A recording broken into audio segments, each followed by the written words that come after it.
Hiya, Merline7 here. I've been taking a bit of an extended vacation from full-side game development after my last project kinda turned out to be a bust. Pro tip, if you're bad at making video games, don't try to simulate one of the most complicated man-made mechanisms as a core mechanic. Not a good idea. Anyway, I did some game jam stuff, and now I'm just chilling at my favorite vacation spot, the drowned ancient city of Hakahatsu, population 1. I'm looking for some ideas, something to spark my creative spirit, you know?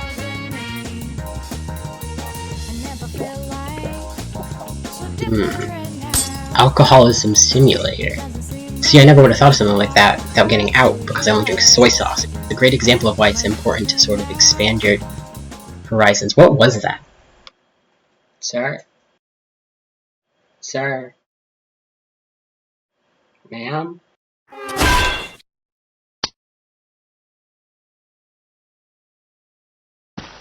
Oh. Oh my god. I should make a game about head injuries.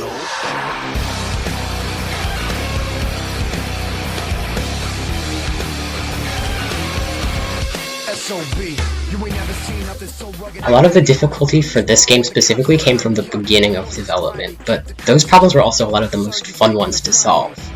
Like, okay, because the movement of the ball uses angular velocity rather than linear velocity, you have to flip the axes of player input, because if you want to move along the z-axis, you have to spin the x-axis. And it's kind of an unintuitive thing to like program around, but it's also really satisfying when you actually get it working. I played lots of 3D ball video games in preparation for this development cycle, and they were all pretty fun. I took inspiration from Marble Blast Gold the most, in terms of it being a 3D platformer that uses keyboard and mouse controls. Monkey Ball, I also took out some inspiration from. Balance also, I took a lot of inspiration from in terms of vibes. And obviously XO1 is like the pinnacle of storytelling in ball video games, and so I aspire to be that quality, but I'm not necessarily taking any specific elements from that game. But that's only really one half of the story, because this game is about a fish and a ball, so you also have to be able to get out of the ball and play as the fish. This was simultaneously easier and harder. On the one hand, the fish was a lot easier to program the movement for, since it's not dealing with complicated rotations. But on the other hand, there's not a ton of games you can look to for inspiration in terms of fish gameplay. So I kind of just did my own thing.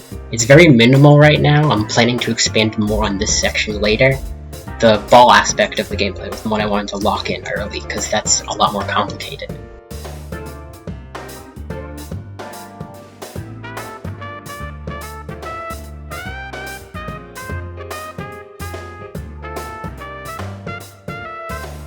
In terms of level design, I decided to use Trench Broom as my level design tool of choice, since I already did a game jam project with it last spring. I wasn't really sure where to go at first, so I kind of just started making stuff. That experience came back into play eventually, and I got back into the swing of things. The process for level design hasn't been fully implemented, since Trench Broom only supports sort of boxy, convex structures. There's a lot of things that I can't fully do yet, but I'm sort of working out the details on that front. I'm not sure if I want to use Godot CSG for that more complicated level geometry, or use a plugin like Hoodie, which adds proper procedural geometry to Godot. But that plugin hasn't been fully completed yet. I'm not sure if I'm willing to invest in it at this stage of development.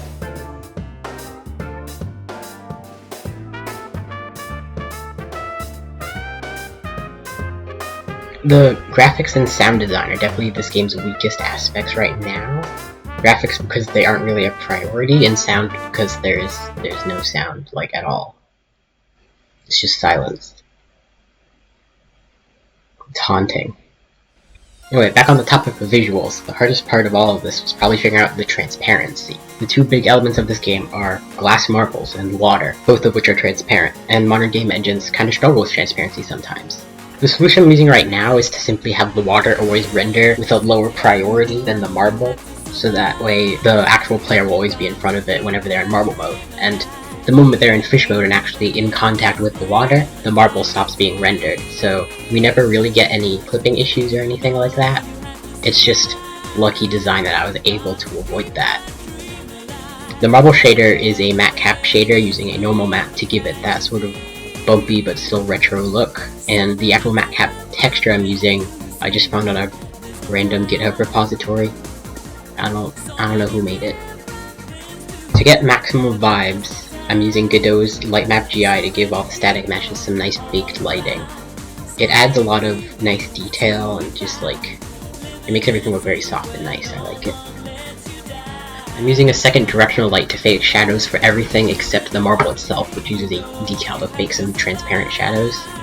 This effect will actually be a lot more convincing once Godot 4.4 comes out, since the per light shadow masks will help me get rid of these like ugly artifacts that are caused by certain geometry casting drop shadows when it's not supposed to. And other than that small issue, I think the graphics are acceptable, considering I've been working on this for like a month. Okay. All that being said, that's all I have so far. Just a few mechanics and one complete level. Still, I don't want to keep this thing cooped up on just my PC, so there's a demo up on itch.io as I'm releasing this video. Links in the description. Hope you enjoy it. See ya.